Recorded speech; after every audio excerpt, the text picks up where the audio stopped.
ouvre le bal. Bienvenue à la 5e édition du Salon du livre de poche de Saint-Maur.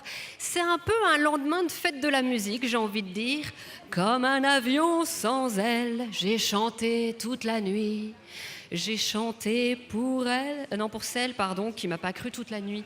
Le livre de Michel Bussy reprend joliment ce joli titre de Charles-Élie Couture, sauf que ça s'écrit comme un avion, enfin non, un avion sans aile, deux ailes, E. Pourquoi? Parce qu'il est question d'elle, justement.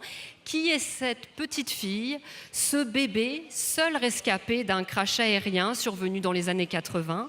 Deux familles s'affrontent, l'une a largement les moyens, elle est assez riche, l'autre est modeste, toutes deux pensent avoir un lien avec cet enfant. Dans votre ouvrage, Michel Bussy, on parle d'identité, de filiation, de rapport à l'argent, le tout avec un suspense sacrément bien ficelé. Vous nous baladez en fait du début à la fin. Pourquoi cette histoire-là? Pourquoi avoir eu envie de la raconter? C'est difficile de savoir comment viennent les idées. Je crois que je cherchais une histoire avec une héroïne qui ne sait pas qui elle est. Vraiment, et pour trouver un moyen d'avoir comme ça quelqu'un qui ne sait pas qui elle est, la seule solution que j'ai trouvée, c'est de tuer toute sa famille. Et donc un crash d'avion, c'était assez radical, comme ça, à la fois on éliminait ses parents, ses frères et sœurs, et en fait tout ce qui pouvait se rapporter à elle. Donc il ne restait plus qu'un nourrisson de 3 mois, et plus aucun témoin pour savoir qui elle était. Alors les deux familles qui s'affrontent autour de l'enfant sont extrêmement différentes. On pourrait penser les riches sont les méchants, les pauvres sont les gentils. C'est absolument pas manichéen comme on pourrait s'y attendre. Comment est-ce que vous avez construit vos personnages pour leur donner autant de finesse ? C'est ce que je voulais, c'est-à-dire c'est faire télescoper deux univers, deux milieux, un milieu ouvrier plutôt pauvre dans le port de Dieppe, un milieu plutôt très bourgeois dans une riche banlieue parisienne, et deux familles qui ne se seraient jamais rencontrées se télescopent pour se disputer ce petit bébé.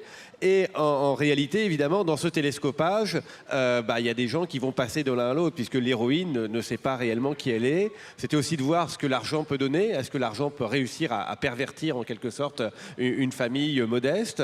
Est-ce qu'au contraire, une famille modeste qui attire forcément la sympathie n'a pas aussi des zones d'ombre? Bon voilà, donc j'ai voulu travailler là-dessus. Puis il y a des personnages qui naviguent de l'un à l'autre, comme Malvina, une petite fille assez folle, qui va être traumatisée par ce témoignage dans son enfance. Donc voilà, donc c'est un peu La vie est un long fleuve tranquille, version polar.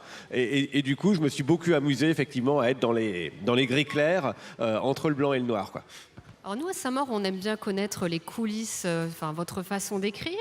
Est-ce que vous vous êtes enfermé tout seul à Dieppe pendant des semaines? Est-ce que vous êtes resté en banlieue parisienne? Comment vous avez écrit? Est-ce que vous restez devant votre bureau pendant 8 heures d'affilée?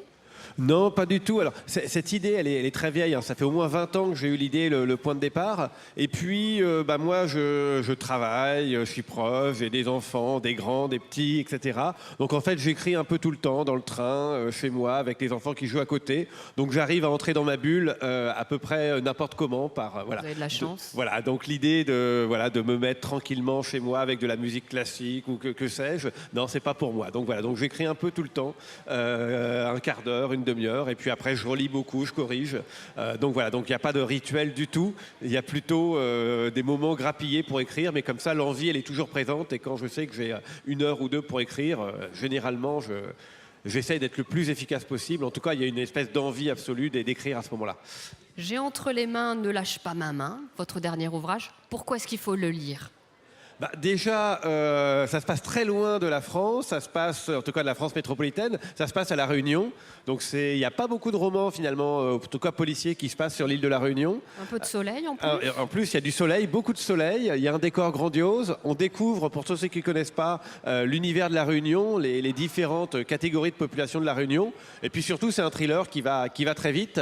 Là aussi, j'espère avec beaucoup d'émotion. Et en plus, c'est exotique. Donc pour l'été, c'est l'idéal, on le prend. On va sur la plage, et même si on va dans une mer qui n'est pas très chaude, on a l'impression d'être au bord du lagon. Merci beaucoup Michel Bussy. Alors je rappelle qu'on peut retrouver Un avion sans aile, qui se désagrège, hop là, qu'on peut retrouver sur votre stand. Vous êtes où? Vous êtes par là-bas? Ouais, je suis là-bas, là, tout droit là. On peut venir vous voir toute la journée pour des dédicaces, pour discuter? Je suis là toute la journée, je mange pas, je fais... Mais vous avez bien raison. Bon, alors n'hésitez pas à aller voir Michel Bussy sur son stand. Michel, merci d'avoir été avec nous, et je vous souhaite une très très bonne journée à Saint-Maur. Merci beaucoup.